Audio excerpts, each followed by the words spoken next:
Today's proclamation of the Word of God is in the book of Jeremiah, chapter 7.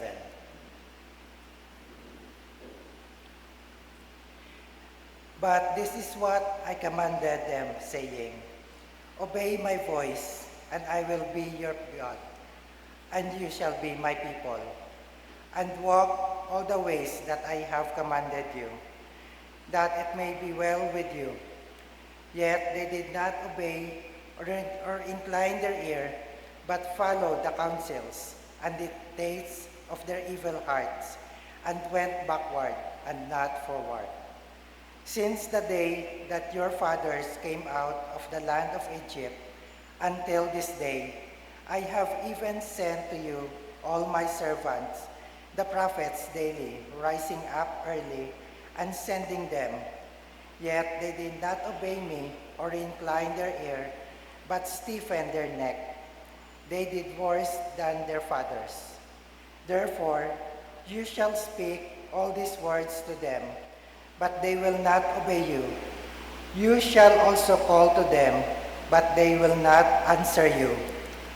So you shall say to them, This is a nation that does not obey the voice of the Lord their God, nor receive correction. Truth has perished, has been cut off from their mouth. The word of the Lord. Please stand for the responsorial psalm. Let our response be, if today you hear his voice, harden not your hearts. Altogether, if today you hear his voice, harden not your hearts. Oh, come, let us sing to the Lord. Let us shout joyfully to the rock of our salvation. Let us come before his presence with thanksgiving. Let us shout joyfully to him with psalms. Response. If today you hear his voice, harden not your heart. Oh, come, let us worship and bow down. Let us kneel before the Lord, our Maker, for he is our God, and we are the people of his pasture, and the sheep of his hand. Response. If today you hear his voice, harden not your heart. Today, if you will hear his voice, do not harden your hearts, as in the rebellion, and as the day of trial in the wilderness. When your fathers tested me, they proved me, though they saw my works. Response. If today you hear his voice, harden not your hearts. Glory be to the Father, and to the Son, and to the Holy Spirit. As it was in the beginning, is now, world without end. Amen.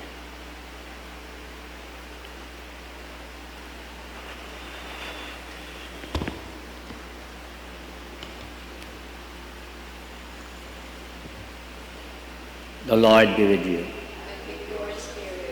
The Holy Gospel of our Lord Jesus Christ according to St. Luke, chapter 11. Glory to you.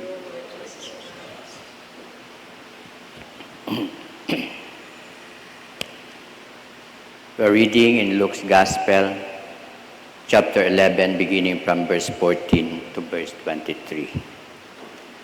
And he was casting out a demon, and it was mute.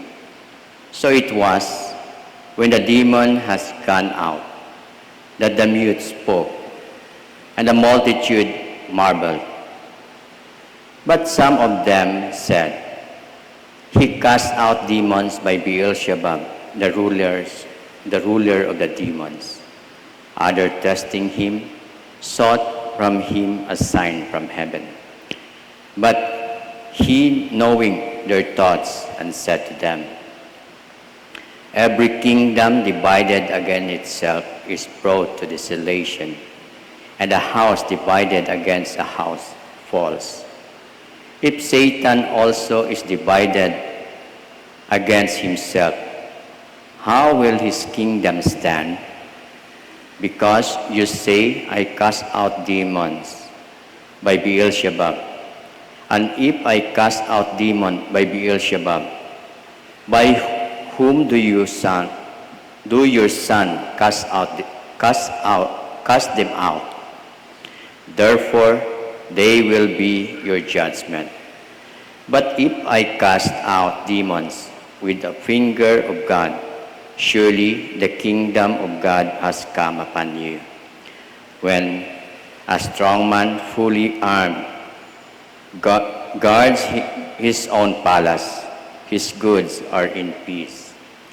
But when a stronger than he comes upon him and overcomes him, he takes from him all his armor, in which he trusted, and divides his spoils. He who is not with me is against me, and he who does not gather with me scatters. The Gospel of the Lord. Please be seated. Good morning. Once again, ato nabatian do makaroon nga gospel and hanungod raya sa pag-cast out with demons sa sayang ka mute. And Jesus performed miracles sa raya nga event that the mute spoke because cast out ni Jesus ng demons. And through mga tao na amaze that marvel, nakibot or nangawa. But some of the people nga una naka-experience o nakita ng darong miracles criticize Jesus or disagree or ginhambay ni mga Pharisees nga through power ni Jesus yung pag-cast out sa yung demons ay power ni Beelzebub. Sa mga nauna nga mga ginhimo ni Jesus sa ng public ministry, raya utang mga Pharisees nga rahay, oppose kita permi sa ginaobra ni Jesus. They know what is the power of Jesus, but because they have sarili nga motibo or andang nga ginabantayan si Jesus nga magkasaya.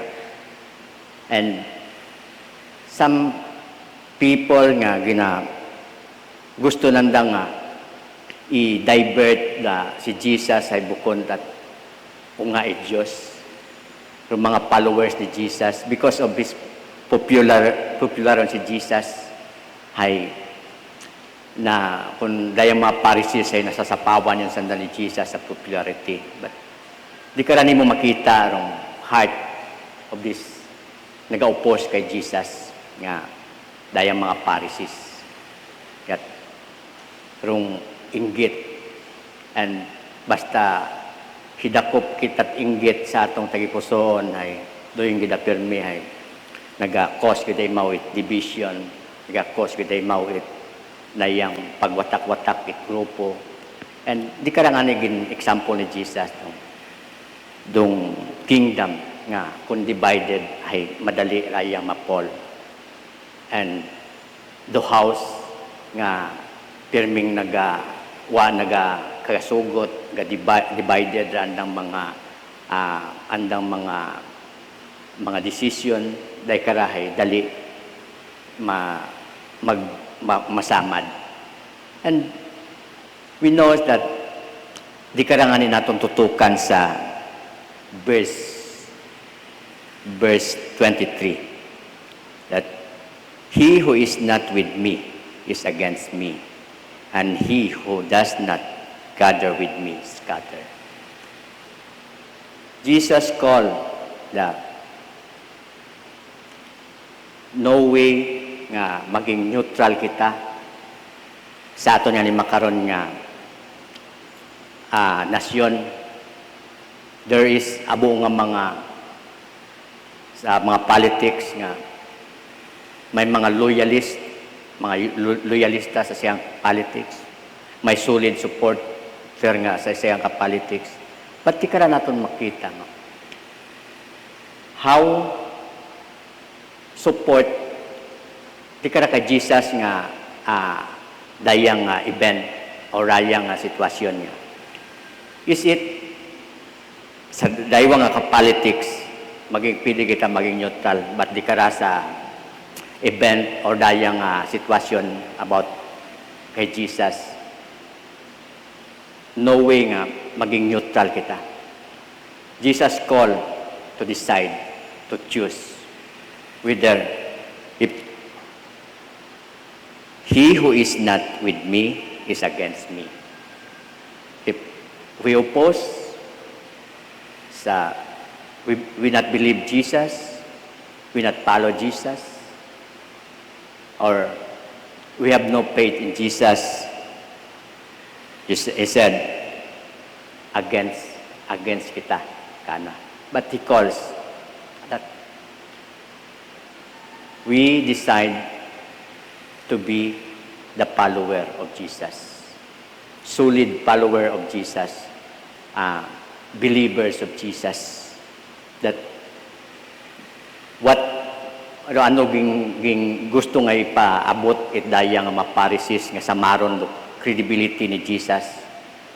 They know that Jesus is the Son of God, but they have sariling motibo to samaron dong credibility ni Jesus. And that is do pag ginagamit ni Satan, even us nga pag doon nga nga una katon do inggit, that is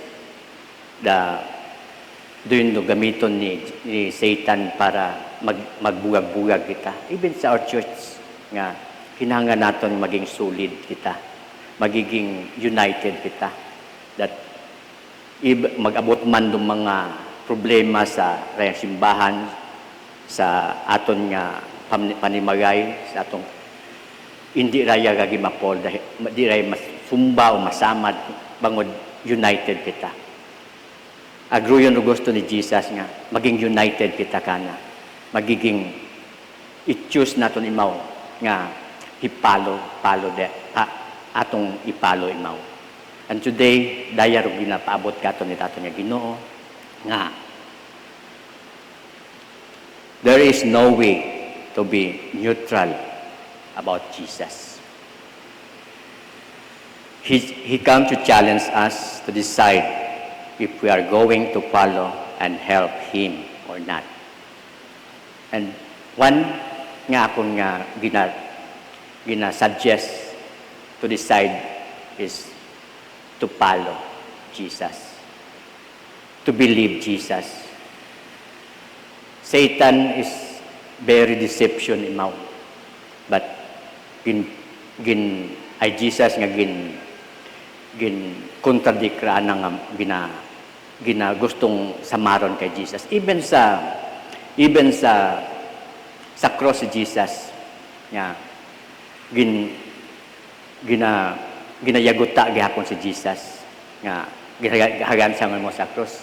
The one of the sa pihak na nga ginhambay, kung ikaw man ay Diyos, luwasa man na imong sarili. And di ka ginapakita nga si Jesus ay obedient kita sa will of God, anang Diyos Ama. Same to us nga whatsoever daton nga mga purpose, whatsoever daton nga mga struggle, let us always united with God. United that di kita mapol kung ano man ng mga ginatubang naton yung mga problema. And today, let us decide to follow Jesus. Amen?